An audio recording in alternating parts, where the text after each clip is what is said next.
We are at the halfway point of the Monday Morning Management Tips series. I hope you've enjoyed the journey, learned lots of things, used new models or concepts.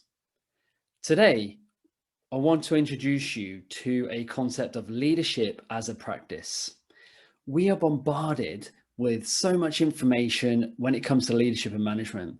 We've got books, we've got podcasts, we've got audible books, we've got ebooks, models, tools, resources, and they're bombarding you multiple times a week. And they're saying things like, watch this, do this, implement that. Oh, and don't forget to subscribe to my YouTube channel. How do we develop our leadership when we're being bombarded all the time? I mentioned this concept before around closing the knowing doing gap, meaning we have all this information, we know what we need to do, but we don't actually do it.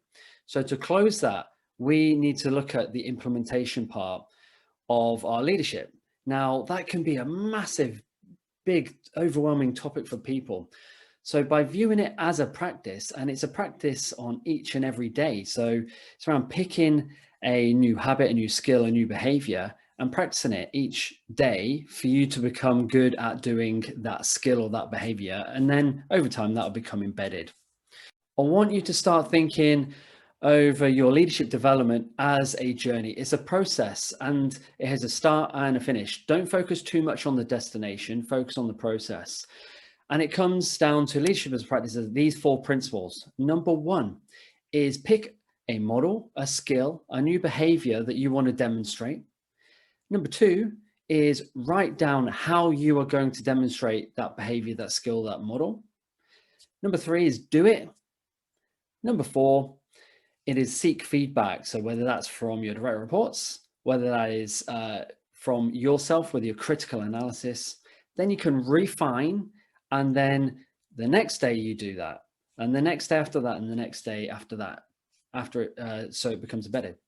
And I'll give you an example. I was working with a general manager, and they're constantly getting distracted in their office by people coming to this person, seeking them to solve the problems that they were facing.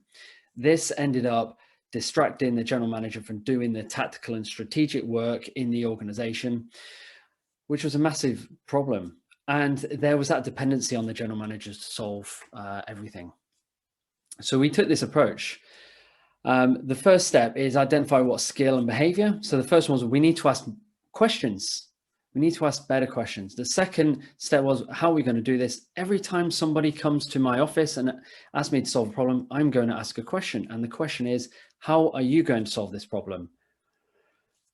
Ended up doing it.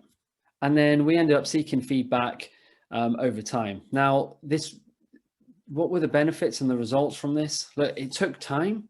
So we ended up using this for 30 days. At the end of 30 days, there was a massive shift within the organization in which the employees and his direct reports were now empowered to make the decisions to solve their own problems. This freed up so much extra time from the general manager who wasn't being distracted by that firefight and day-to-day crisis management, which made that person more productive, empowered the employees. They got a great result in the end.